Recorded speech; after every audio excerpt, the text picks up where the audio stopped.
Hi and welcome to this episode of the StudsUp podcast. I am Garfield. I am here with my good friend Simon Says, and this week we're going to be talking about the round coming up in the English Premier League, all the games, all the action. We're also going to touch on the game that just went between England. It was an interesting one, but we will get to that in a moment. By the way, if you would like to visit us on our website, it is studsup-football.com. Or you can visit us on our Facebook page. Just type StudsUp into Facebook. You'll find us pretty easily. Also, if you're interested, and I know a bunch of the Liverpool fans out there are, we've just finished doing a very special transfer window only podcast that's up. So, Simon Says and I have been debating it behind the scenes. We actually did an article about the pros and cons of Liverpool's transfer window. So if you want to read more about that in depth, please have a look at that as well. But without further ado, this week's episode of Studs Up. Yay. The Studs Up podcast. All right, Simon Says. Yes, good to be back. It is good to be back. Now, before we get on to the fixtures coming up, let's talk about the England game. Big Sam's first one. Big Sam Allardyce. Big Sam is a big ham. Now, yeah, someone that you're on record as saying, meh, not very good. Yeah, I am on record, and I'm really happy about that all of a sudden because So I don't you look should like be. I don't look like an idiot. Yeah, no, I was never going to say he was a great manager. I would never go as far as he would to say if he was, Italian, he'd be Sam Allardyce and he would be managing Real Madrid right now. But I always thought he was a pretty competent manager until I saw his lineup for England. Are you basing that on Bolton? I mean, what's your case for Sam Allardyce? I want to know what that is. I think That he's actually worth anything, even consideration. Because for me, it wasn't even a consideration. Look, we have discussed this before where we both agreed that, hey, the best manager England could have got would have been Rafa Benitez. Oh, for sure. He would have been the best tournament manager 100%. that England could have got. Holla. But they went with Sam Allardyce. Fair enough. I do base it off the fact that they've been functional. I mean, his early Bolton side with Okocha and Dugare was pretty good. Never very flair-based, but I always thought he was a pretty solid They were manager. known for their long ball game. I mean, know, JJ I know. Okocha was more a purchase to make people think that that's not what they did, but the reality is he was rather ineffectual, didn't score a great many goals there. No, he didn't. And they resorted to long balls pretty consistently. They did. And I've got to say, in the international scheme of things, I kind of think that's where England are at the moment. So I didn't hate... That's really harsh. Given is the amount of harsh. attacking talent that England have these They have days. a lot, but I don't know. I thought maybe a different approach would help them out again until I saw that team sheet. What the hell is he doing? Rooney, you're number 10? Is that why? Is that why you're a little bit disturbed? But okay, but he's not. He wasn't even playing number 10. What Garfield was he just playing? quietly was sitting with a huge boner when he saw the team sheet that Rooney was on there. Yeah, I'm sure He I called me was. immediately and he says, "Oh my God, I'm so happy. He's playing. Rooney's He's playing. This is now worth me watching at 2 a.m. Yeah, for all of our people who aren't in England, yeah, we watch these games at 2 a.m. a lot of the time. Yeah, thanks for that, by the way. No, Appreciate it. Yeah, just filling you in there. Yeah. Seriously, his comments after the match coming out and saying, well, Rooney's got more experience than me in international games, so he can play wherever he wants. Hey, here's an idea. Catastrophic. Hey, please, Rooney, bring up the idea of playing from the bench. Just for me. Just Play from home. It's a play from home play day. a PlayStation. I don't care what you do, but play something else that isn't some kind of weird roaming number 8. What the hell was that? Look, I don't have the same level of purified and rarefied hatred that Garfield has for I'd like to call it Wayne logical Rooney. angst. Yeah. He calls it logical, but whatever it is what it is. It's like my feelings towards Teddy Sheringham in the day. Oh, yeah, you hated Toe Teddy. poker extraordinaire. Oh, but he was so good. The king of the toe poke. Oh, but he was so good. Anyway, If he was an inch away from goal and he had a toe available, absolutely deadliest striker in the world. But apart from that, rubbish. Yeah, but I don't quite share the same. Oh wow, the same level of hatred for Rooney as my dear friend. Ex-friend. To be fair, so is Garfield. David May, so, I can't really... Yeah. I also did cringe when I saw him on the team sheet because I think he's a bench player now for England. I mean, ignoring that is a little strange. I don't think he deserves his starting place any longer, and I think he makes the team worse. He drags them back. He's an anchor for that side. Having said that, I mean, I've just been all over a Man U player. I also cringed when I saw Henderson on that team sheet because it's almost as though Sam Allardyce in his first match decided, who is generally considered a good England player?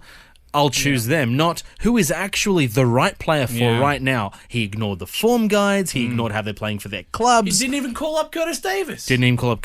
Who I got to say is at least on par with Cahill at the moment. I would have been quite happy to see him alongside. Yeah, I would have very much liked to see him alongside Stones, or even coming on, or depending on the match. But Wayne Rooney, that was definitely a concern. Now, what wasn't a concern but is now becoming a concern is Harry Kane. Another awful game. How do you explain it? Notice I've thrown that onto you because it's impossible. I don't know. Maybe here's a shovel. Dig. Yeah, thank you. Dig up, stupid. I'd like to think that it's as simple as exhaustion. I'd like to think that. I don't want to think that he's lost his mojo. I think he's such an amazing player when he's on form. I love watching him play. I think that he could be the Alan Shearer for this generation in terms of England. I'm not saying necessarily in terms of how he plays or in talent, but he could definitely be that leader of the line for the next 6-7 years for England. How do you explain his drop-off in form? I honestly don't know. Is it confidence? But it can't be confidence. Drop-off. I mean, it's catastrophic. Oh, yeah, it's off the cliff. It is off the radar. He lemming that right up. Yeah. Off.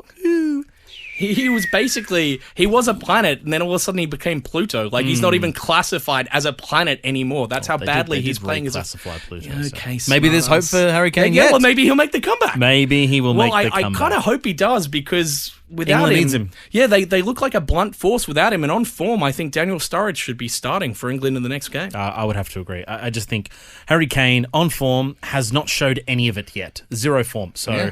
I look at that side and I see Kane, Rooney, Sterling on the right, Lallana on the left, Dyer, Henderson, Rose, Stones, Cahill, Lallana had a good game, though. And Hart.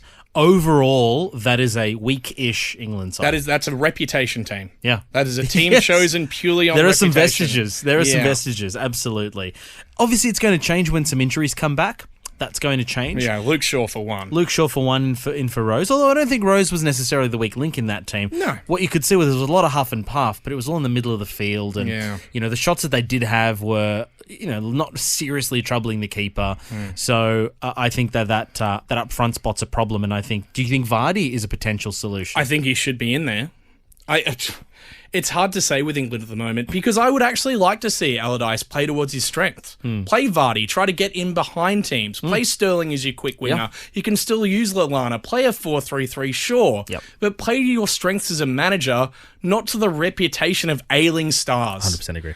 Anyway, now that we've got that out of our system, let's move on to the fixtures of the week. You are listening to the StudsUp podcast. The StudsUp podcast. All right, first fixture, the big fixture. The one that we've all been waiting for. Oh my God, I'm so excited about it. I'm going out with all my friends to the pub. We're going to watch this game. We're going to see United win 5-1. Trent, my friend, that was for you. It's Manchester United versus Manchester City. Simon Says, your thoughts?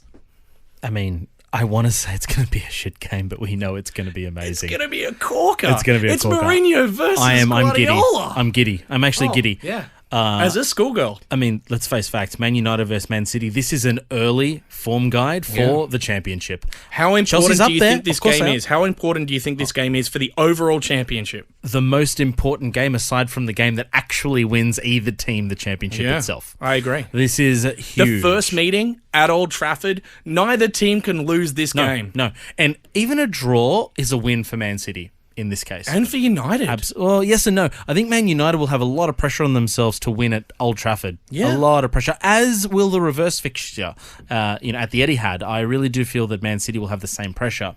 I also think that Manchester United, this is going to be the only game they play this year where they're not at least... at Old Trafford, they're not the odds-on favourite. Yeah, and I mean, even against someone like Chelsea, I still favour United at home. Yeah, maybe absolutely. not by much. We're not talking about it's not a $10 head, $10 head start. I understand. But we would say that this is probably the one game where I'd be nervous if I was a Manchester United supporter. Very nervous. Okay. I mean, you are a Manchester United supporter. I am. Where are your nerves? 1 to 10. All of my Manchester United friends are going to hate this, but they're on a solid 7. I'm nervous about Why would they hate you for that? I mean, isn't that a genuine admission when you stand back as a fan looking at Manchester City, ignore your love for Manchester United absolutely. and the fact that you've done extraordinarily well in the transfer amazing. window. Best of the window. Look at Man City. They've strengthened. We spoke amazingly about it in our last well. podcast. Yeah, you Check should that go out. and listen to it if you haven't yet. Go and download it. But Right now. Do it. Yeah. Well, no, don't stop this podcast. Wait until you finish this podcast. When I say right now, Simon says you yes. don't know what you're doing. Just let me do that. Okay? I'm an amateur. Anyway. I'm an amateur. Amateur, if you will. Yeah. No, I'm worried about City. I mean, that team is amazing, and they've still got Gundogan to come back. They still have so many players. The one thing that's giving me a lot of solace is there'll be no Aguero. That is making me very happy. 100%. For me, I mean, I have gone on record as saying that they are still an Aguero side. Yeah. And I still 100% believe that. Well, which this is why going to test them. This game's going to test them. I'm tipping Manchester United for the win. I'm not even tipping a draw. Fantastic. I think United will get up. And I think it'll be a huge psychological blow early. Yeah. Guardiola will brush it off. Yeah. And he should. He has to. Yeah, he has to. But I actually think this is an early blow and the first... maybe not a hand on the title, but it's definitely a finger.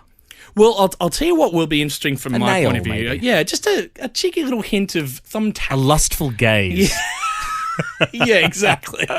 I think one of the interesting things here for me as a United fan is watching how Mourinho's going to approach this game. Because we all think we know what he's going to do. He's going to shut up shop the same way he did with Madrid against Barcelona. He's going to give Pep all the possession. His entire career has told you that that's exactly what he's going to do. Yep.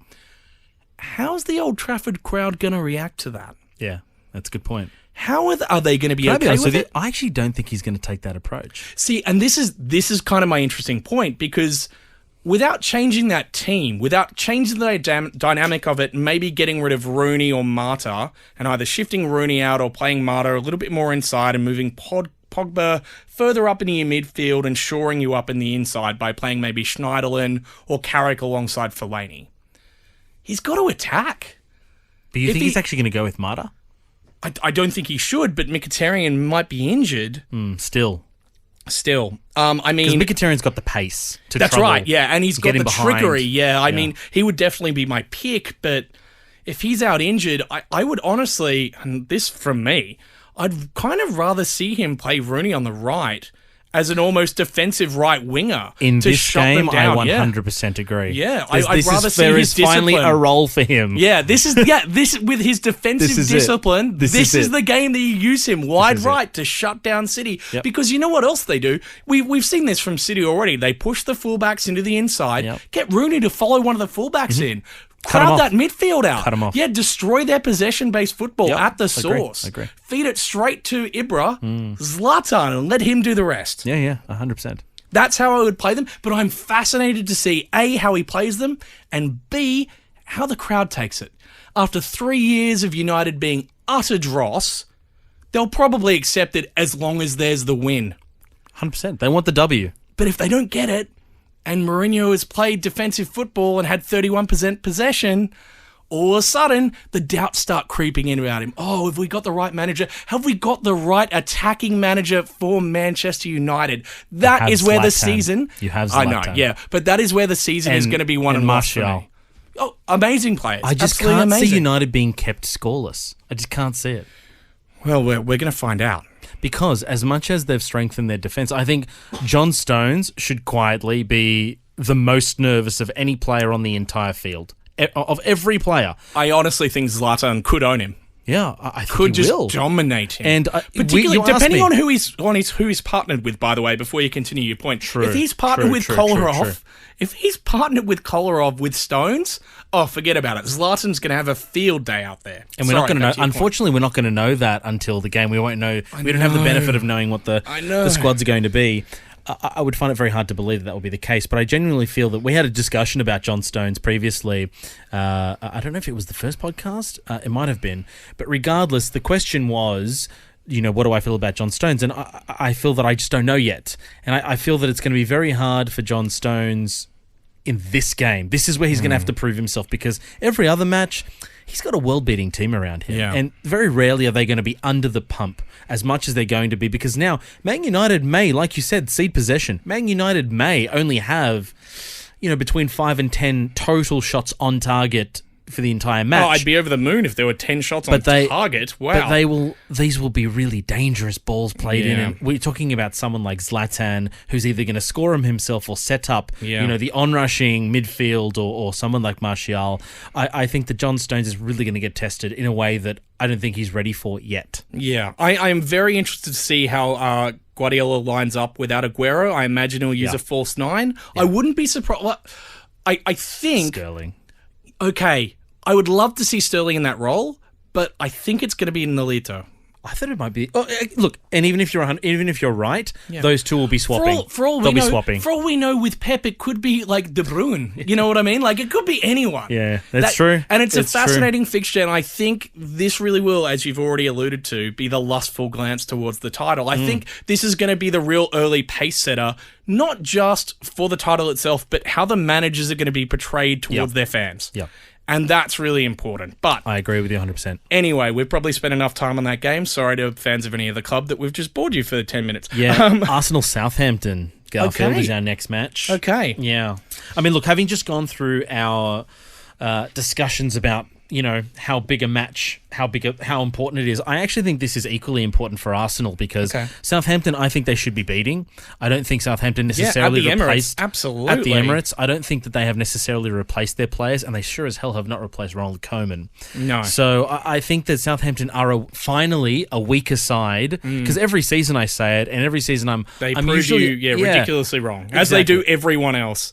Do you remember? That's right. Do you remember 2 seasons ago? I think it was 100%. they were tipped for relegation. They finished 7th. It's ridiculous. Yep, absolutely. So, Puel, by the way, is an interesting manager because he's got his very current record was very good in France, but before that, he took over that amazing Lyon side and just couldn't win the title with them. This is before PSG were a big team. That's right. That's a blight on his record, big time.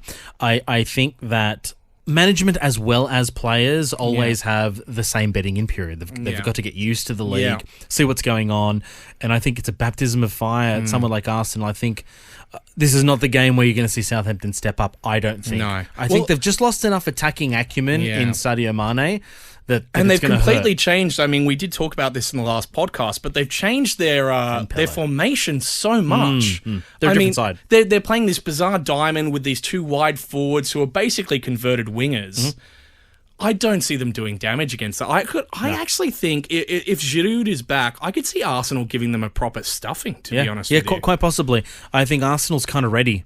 Yeah, and they need to be ready, They're ready. It's classic Arsenal where they've had a bad start to the season. They're already behind the ball. The pressure's a little... It's on them, but it's a little bit off with all their new signings. They look like a shiny new team again. And that win against Watford. Exactly. They might just come out and give a team a stuffing, and it might be Southampton. I'm with you.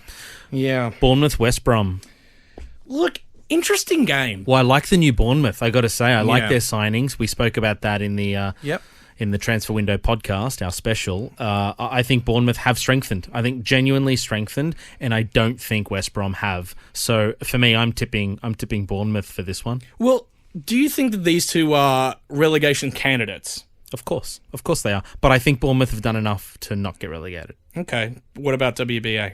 No, I think they're definitely a relegation candidate for sure. For sure, I think they're going to struggle a lot. Yeah, I don't see where the firepower for West Brom is. Didn't they get... I think they got Enner Valencia. Was it them that they got Enner Valencia? That's right. I don't know if he's enough, though. No way is he enough. Yeah. I can at least see Bournemouth doing something. I can. Like you said, I think you were saying if Wilson and Wilshere... If that little threesome can create something between themselves, they've got enough to stay in this. Well, those are the two for me. If Wilson and Wilshere really can find some kind of the double W's can find some kind of bizarre understanding, I think they'll be safe. The one great thing about West Brom though is they still have the best survival manager in the league.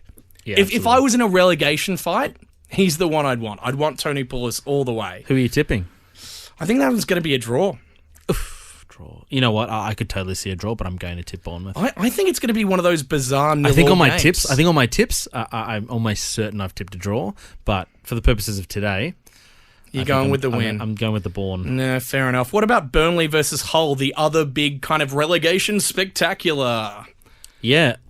Honestly, just quietly, that's almost a game of the round in its own way. It is, I think it's going to be a great game. In the same way that United versus City is an early indicator of where the title's going to go, this is one of those great early indicators of... Because if Burnley don't get a point out of this at home... Sometimes, Garfield, you are insightful. This is one of those moments. I have my moments. Enjoy. Drink it in, everybody. There will be no more coming the rest of the year. Fair enough. But if Burnley can't get a point, they're already staring relegation in the face. I agree with you. I mean, Hull have strengthened, but have they done enough to survive relegation? They're still my favourite to finish 20th, even though they've already got 6 points. Yep. I totally agree with you. Yeah. I think this is so bizarre and so interesting as a matchup because you got Hull City, odds on for relegation, Burnley, odds on for relegation, but both of them could or should technically survive and have just enough in them, but you know that in this league, which is so competitive, they're gone. They're gone. So what happens to this particular matchup? Look, I'm going to tip Hull. Wow. The away win. I'll tell you what, if Hull can take 3 points from this game, if they have 9 points after 4... Yeah, I'm tipping it. What is that? That's nearly a third of the points they need for the entire season but to survive. I think they're going to capitulate in the second half of the season. Okay. I think it'll be a massive capitulation because they will get injuries. Yeah. Everyone gets injuries. They're not going to be able to make it. Well, you know that the magical figure's always been 40, but like in the last few years, it's been, 37, 38? Yeah, you're right, because there's less points required because there are more. If they can get to 9 points by now, that's literally a fourth of the way. They're a quarter of the way to survival. Right. That's amazing. But I'm tipping them. I think early on now, when they've still got their full strength side, they're still dangerous. I think going against them on what they could be at the end of the season does not do them justice where they are right now. I have this sneaky suspicion this is going to be the game that Burnley get up. I don't even know why. I can't justify. We've got a real head-to-head on this we do a bit. But I just have this sneaky suspicion that if they're going to get up in any game, they have to get up in this one. And this could kickstart their season, or they could crash and burn. I think the game that Burnley will get up is something like against Watford. I can see them doing Watford or even Swansea. I can see them doing them. Yeah, maybe. All right, well, speaking of Watford, let's move on to West Ham at home versus the Hornets. Yeah. Now, West Ham should have enough in them, even with all their injuries. So, right? Even with all their injuries. Look, they're coming off a game where they were made to look worse than they actually are. I agree. And I think they've got a lot more in them. I mean, I'm going to keep this one short and sweet, but personally, for me, West Ham... Maybe not at a canter, but they are at home, and I'm very confident in the West Ham. They're still missing a lot of key players. Doesn't matter for me. I still think though that their squad is now good enough. Ooh, but I mean, they are missing. They're missing Ayew. They're missing Carroll. Are they still missing Payet? I'm not quite sure. I don't think he's back for this match. I mean, would you risk him for the Watford match? No, I wouldn't. Not at home. Who was it who scored? Last week? It was Antonio. Yeah. He's good. He is a good player. He's a good player. As long as he gets played on the right wing and not at right back. Correct. Which is a problem. Correct. But I think they've got a good enough squad to take Watford. Watford aren't good enough for me. Do you see them as relegation candidates? No, not quite. Not quite. But not quite good enough for you. Second half of the table, but not they're not beating West Ham. I don't even think they're getting a play. Okay, I'm going to stop down for a sec. So you think Burnley, Hull, WBA? Are they kind of your three favourites for relegation? Yeah, they're my three favourites. There's going to be a few down there, but those are the boys. Are you throwing in Bournemouth? Are you throwing in Watford? Are you throwing in Swansea? Who else are you throwing into that? Yeah, I personally think Swansea's down there. I think they're going to be right down there. But you think Watford will turn out to be okay? Okay enough. Not okay by any means, but well, I mean, 17th's okay. Yeah. You know, if that's how we're defining this, then I'm with you. Okay, fair enough. Yeah, they're my groups. Yeah, for sure. Sorry to all the Watford fans out there. No, I agree with you. I think that West Ham will probably get through that game, even with their injuries at the moment. Even if it's 1-0, I just think they'll get there. Yeah, I'll tell you another great game in this round that I'm really looking forward to seeing is Middlesbrough versus Palace. Yeah, look, that's going to be an interesting game for me too. I mean, Middlesbrough have been really unkind to your city, but your team I like. I do think that you've done well in the transfer window. Absolutely. We spoke about that in the last podcast. Crystal Palace have done well too, though. Yeah. This is going to be a titanic struggle, and I think if Middlesbrough's bubble is going to be popped by someone, maybe not unexpected, but less expected, it would be this game against Crystal Palace. I could see them really wanting to make a fist of it because Crystal Palace pretty much dominated the last match, and they couldn't get the win. They couldn't do in Bournemouth. They couldn't do in Bournemouth, and they should have. Here's a question for you. I know that this is away from home, so it's a bit harder for Palace, but here's the problem. Alan Pardew, they've finally given him money. He's finally pretty much built the squad that he wants to build at Palace. Yes, he has. He's got Yunus Kabay, he's got Zaha, he's got Townsend, he's got Benteke. Really good side. Like, going forward, pretty good team. Yeah, absolutely. Like, enough to finish in the top 10. If he loses this game, and he loses the next game, do you sack him? Oh, my goodness. Do you sack Pardew this early on? Can you see him going? I'm going to say no. Okay. That they shouldn't, but will they?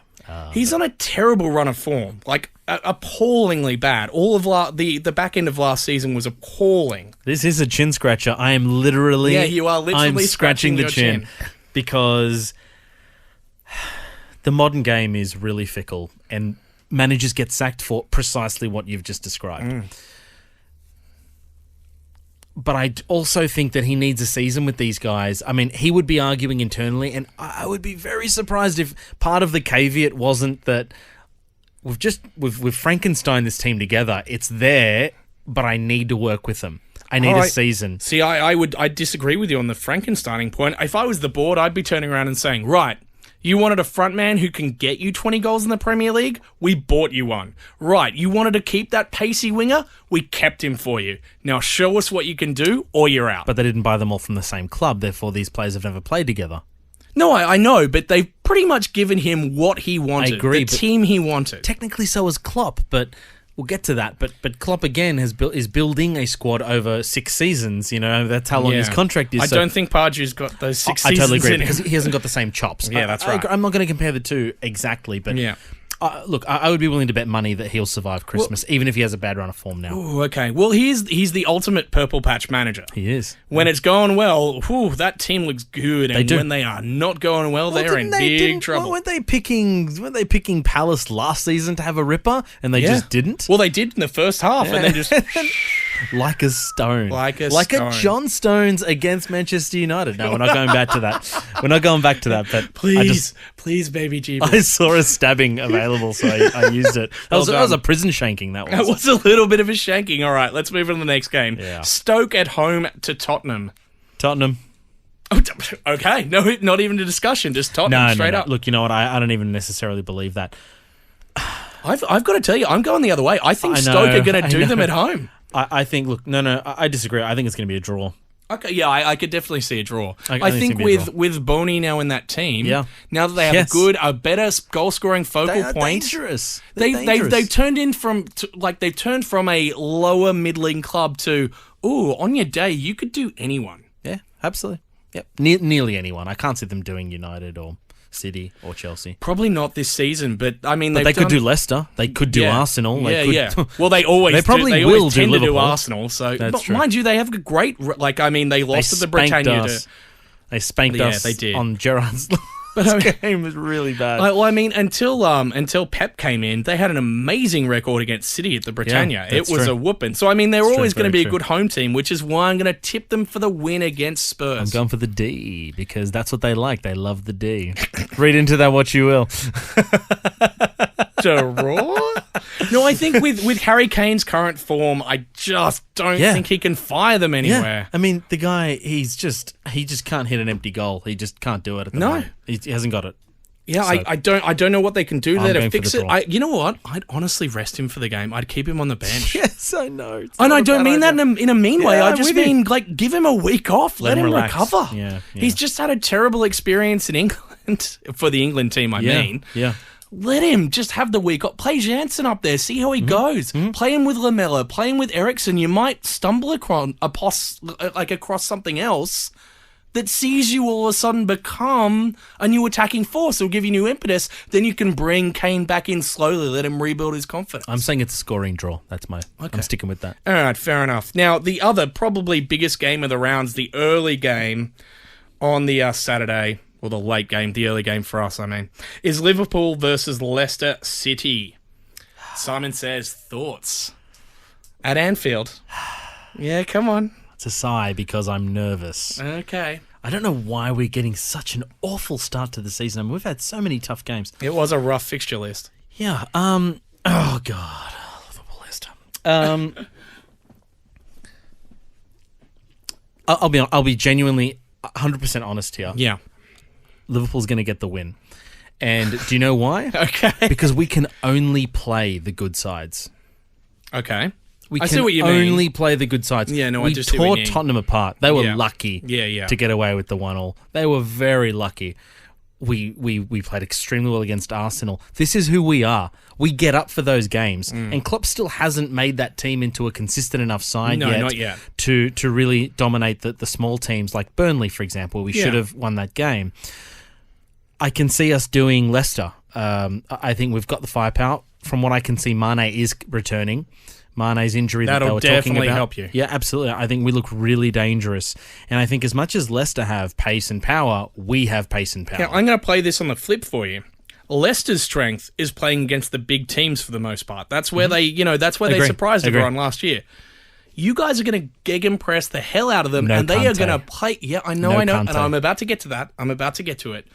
But they're going to play you on the counter with all that speed, with Musa, with Vardy. But we're a counter-attacking side as well. Yeah, but they're this is going to be an end-to-end game. game. They're going to cede possession, my friend. The ball's going to be sitting in the middle of the park for long swaths of the game. Is this like going to be sitting in the wing middle? Past the centre. Not even. It's just going to be, you're going to have to see it sitting at the centre dot. Right. And the Liverpool player's going to be camped in their half. And then the Leicester player's going to be camped in theirs going, come on, attack. Right, so now it's Monty Python. It's Greece versus Germany. There we go. Okay. It's Monty Python.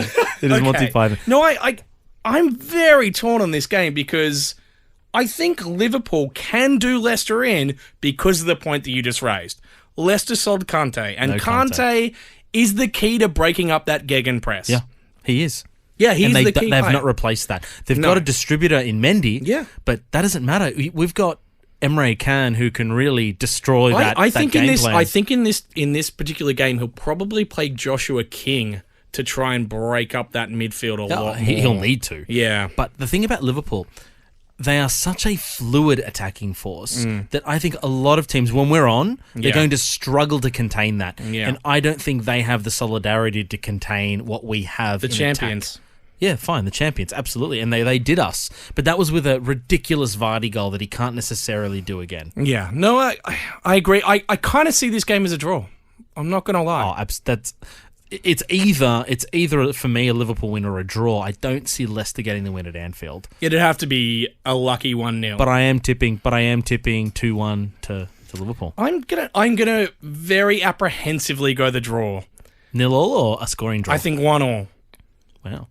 I can totally see that. Totally see it. But also, I'm tipping towards Liverpool, but not so much that I just don't because think... they've got the game breakers. That's the only reason. Yeah, but I also... Yeah, You're being drawn in by Mane, by Coutinho, by Sturridge if he comes on, by Firmino. But then why aren't I being drawn in by Mahrez, by Vardy, by Musa? It stops at Mahrez. Their true game breaker is Mahrez. Yeah. Vardy potentially, but more so Mahrez. Whereas Liverpool, they've got such a fluid front six, really. Yeah, true. They just don't know who the hell could score. That is true. All right, let's move on to the next one. We've got Swansea versus Chelsea. Yes, at the Liberty and the Chelsea. Who do you like? I mean, we can get through this one real quick. Chelsea. Yeah. No, I kind of have to agree with you. Chelsea. I'll tell you the only thing that really interests me in this game is what he's going to do with David Luiz. Oh, yeah. Honestly, it's only worth seeing to see if he does something utterly ludicrous and ridiculous. But does he just slip straight back into that role of being a complete idiot? I don't but I wouldn't even be shocked if they played him in defensive mid.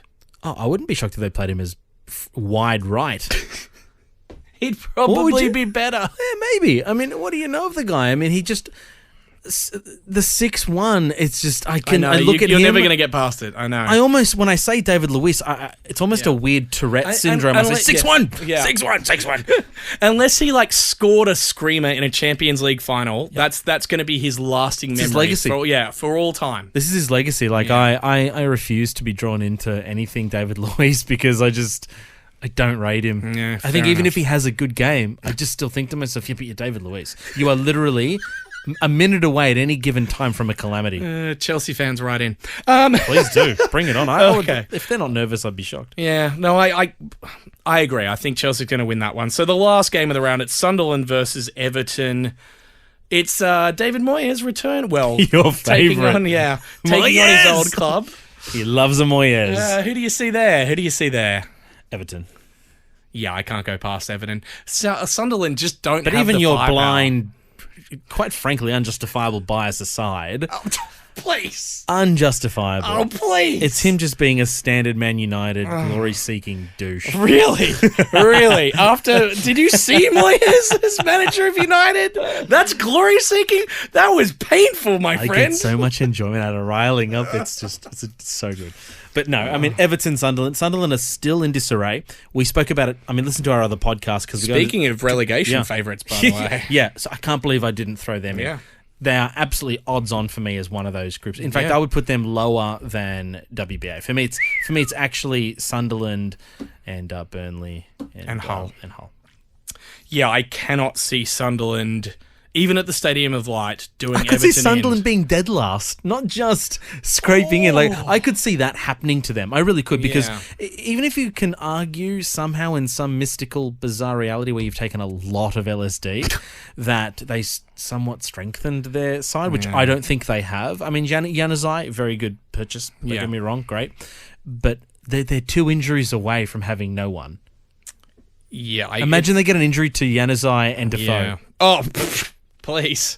You may as well just... Aren't they actually done? You may as well put the white flag up now. They're done. Yeah. They're really done. You'd be playing Kabul at centre, centre forward. And this is not just because they're a northern club and I have this bad track record at saying mean things about northern clubs. This is literally, they just don't have it yet. They need to... I mean, I quite liked Sunderland once upon a time. You know, they've had some good players in the past. Definitely. So... I mean, you mentioned a couple of greats, Sunderland greats in our last Niall podcast. Quinn Niall and Quinn Kevin Phillips. And Kevin Phillips. I mean, we're talking about some really top players here. They still have some players who could reach that level. They've got Januzaj. They've even got Rodwell, who's a very fine player. I agree.